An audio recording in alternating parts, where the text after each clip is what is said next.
Bonjour, nous sommes toujours au module technique de communication qui est un module de S2. La partie enseignée appartient au sous-module technique de communication, deuxième leçon. Comme nous avons vu à la première leçon, ce cours-là est divisé en 3 sections. Première section concerne la communication scientifique écrite. La deuxième section concerne la communication scientifique orale. Et la troisième section concerne la communication scientifique affichée. Cette leçon, deuxième leçon, concerne toujours la communication scientifique écrite. Un petit rappel de ce que nous avons vu la première leçon. Il s'agit de la composition, la structure standard d'un article scientifique. Nous avons vu qu'un article scientifique original est composé des sections suivantes. Et chaque section, nous avons vu les caractéristiques pendant la première leçon.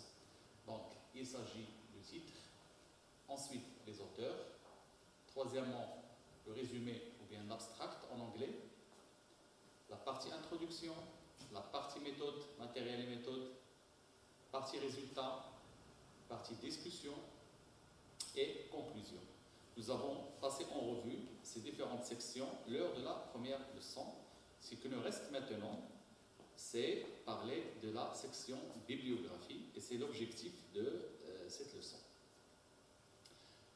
Alors, à quoi ça sert une référence bibliographique? Tout simplement, ça sert à justifier tout fait annoncé. C'est-à-dire que chaque idée, chaque fait annoncé dans la partie introduction aux discussions de notre article original doit être justifié. Justifié par quoi? Par un autre travail scientifique, validé et publié. Et donc, au lieu d'apporter tout le travail, on apporte la référence de ce travail et le lecteur pourra choisir, chercher ce travail à partir de sa référence. Deuxièmement, on place où ces références-là dans notre texte ou bien dans notre manuscrit qui s'appelle un article original. Alors la référence, elle est appelée le plus tôt possible après l'avancée du fait. C'est-à-dire, si je suis en train de rédiger la partie introduction, si j'avance dans mon introduction un fait, un chiffre, une association, une mesure, je dois la justifier. Alors, immédiatement après avoir annoncé le fait, c'est-à-dire l'idée que j'ai transcrite dans mon article, j'ouvre une petite parenthèse et je mets là le numéro de la référence en question. Je rappelle que les références peuvent être mises dans la partie introduction, dans la partie matériel et méthode et dans la partie discussion. Donc, pas de référence dans la partie résultat. Ni dans le titre, évidemment, ni dans la partie résumé. Alors, une fois que nous avons mis les numéros des références dans notre texte, alors ces références-là seront mises ensemble dans la dernière section de mon article qui s'appelle références bibliographiques. Donc, elles sont données en fin d'article et elles contiennent la liste des articles cités dans le texte auparavant. Évidemment, avant de rentrer en détail sur cette question de référence, il faut préciser une chose, il faut insister sur la qualité de ces références. Et donc, pour que nos références soient de qualité, il faut insister d'abord sur 2 types d'erreurs qu'il ne faut pas commettre. D'abord, il faut bien transcrire le libellé. Donc, il y a une façon standard d'écrire la référence. Il ne faut pas l'écrire de façon maladroite ou erronée. On va voir un peu la structure standard d'une référence. Deuxième type d'erreur, c'est une erreur de fond. C'est-à-dire que dans la citation du contenu, la pensée des auteurs est mal interprétée. Autrement dit, quand ce type d'erreur survient quand on justifie un fait annoncé dans notre texte par une référence qui ne parle pas de ce fait mais d'autre chose, c'est-à-dire que nous avons mis une mauvaise référence. Alors, pour revenir aux références bibliographiques, quelle est la structure d'une référence, autrement dit, comment elle est écrite et comment elle est, en fait c'est un code si vous voulez, c'est un codage, c'est une information codée Et donc, il y a un système qui permet de décoder cette référence. Ce système s'appelle, en fait, il y a plusieurs systèmes. Il y a beaucoup de systèmes, mais le système le plus utilisé, et pour ne pas vous diluer avec beaucoup d'informations, on utilise le plus souvent ce qu'on appelle un système Vancouver, qui est un système numérique, séquentiel, qui permet de coder la référence. Et par la suite, une fois que nous connaissons un petit peu ce que ça veut dire ce codage, en lisant une référence, on pourra, retrouver la référence dans les moteurs de recherche, et deuxièmement, on va comprendre qu'est-ce que ça veut dire cette référence.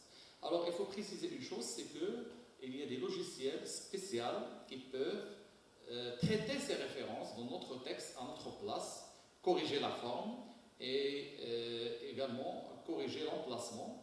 Et si par exemple on met une référence dans le texte, il sera systématiquement ajouté dans la section référence à la fin, donc ça nous facilite beaucoup le travail. Ces logiciels sont importants à connaître. On va programmer un séminaire dans l'avenir qui traite de ces logiciels, Zotero ou bien EndNote. On va choisir l'un des logiciels. Et donc, ça va être très utile pour vous, notamment en tant qu'étudiant, quand vous allez commencer à rédiger votre thèse de médecine. Alors, c'est quoi le système Vancouver? Alors, dans le corps du test, c'est-à-dire comment on va numéroter ou bien comment on va mettre la référence, on va tout simplement mettre un numéro arabe. Si on met une seule référence, on va mettre un seul chiffre, c'est-à-dire 1 par exemple. Si on met 2 références, on va mettre 2 chiffres. L'exemple ici, c'est 3 et 7. Si on met, par exemple, ici 5 références, c'est-à-dire 16, 17, 18, 19 et 20, ben, au lieu de mettre tous ces chiffres, on va mettre 16, tiré du 6 et 20 et on ferme la parenthèse. Ça veut dire que pour cette idée-là, j'ai utilisé 5 références et elles sont numérotées à la fin du numéro 16 au numéro 20. Il faut également insister sur une chose, c'est que, comme on pourra dire comme ça, de manière un peu simplifiée, premier venu, premier servi. C'est-à-dire que la première référence que je mets dans le texte prendra un rang. Donc la première référence prendra le numéro 1, la deuxième 2, la troisième 3, et en fonction de l'évolution de mon texte, chaque référence prendra le numéro suivant, de telle sorte à ce que j'aurai un ordre numérique et non pas alphabétique. Et à la fin, dans la partie section qui est réservée aux références, à la fin du texte, je trouverai les références qui sont classées en fonction de leur ordre d'apparition dans mon manuscrit et bien sûr en chiffre arabe.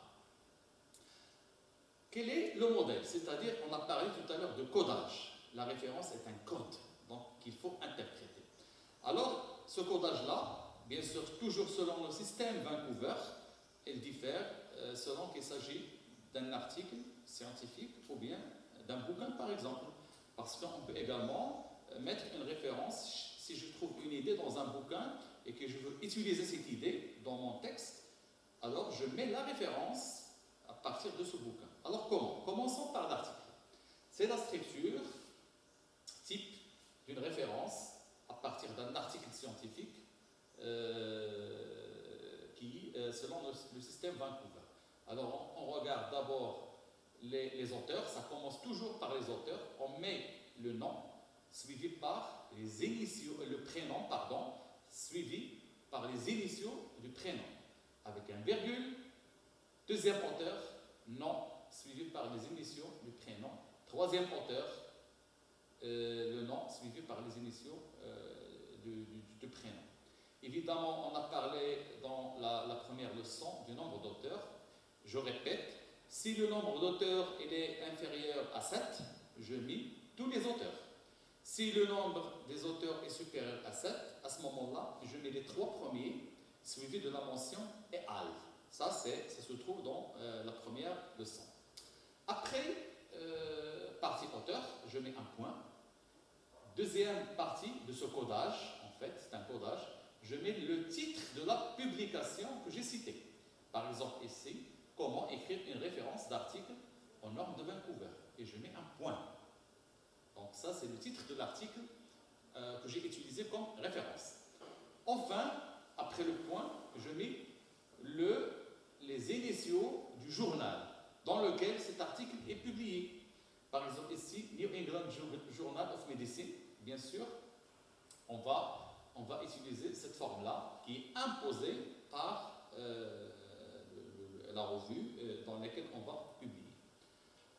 Après vient sans virgule, sans point, ni rien du tout, espace, on a l'année de la publication. Et ça c'est très important parce que plus la publication elle est récente, plus elle a de la valeur. Plus elle est ancienne, plus elle risque d'être périmée ou bien d'informations obsolètes. Donc, évidemment, il faut toujours essayer d'utiliser les dernières références qui traduisent les dernières avancées en termes de niveau de connaissance.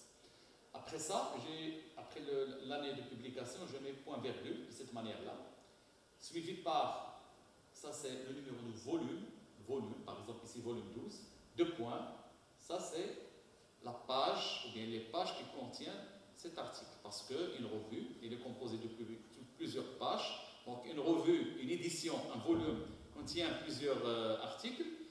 Par exemple ici, cet article-là se trouve à partir de la page 1045 jusqu'à la page 1048. Si vous avez remarqué, on met 1045-6 et là je mets seulement 8. Pour ne pas mettre 1448, je mets seulement 8. Donc pour économiser de l'espace.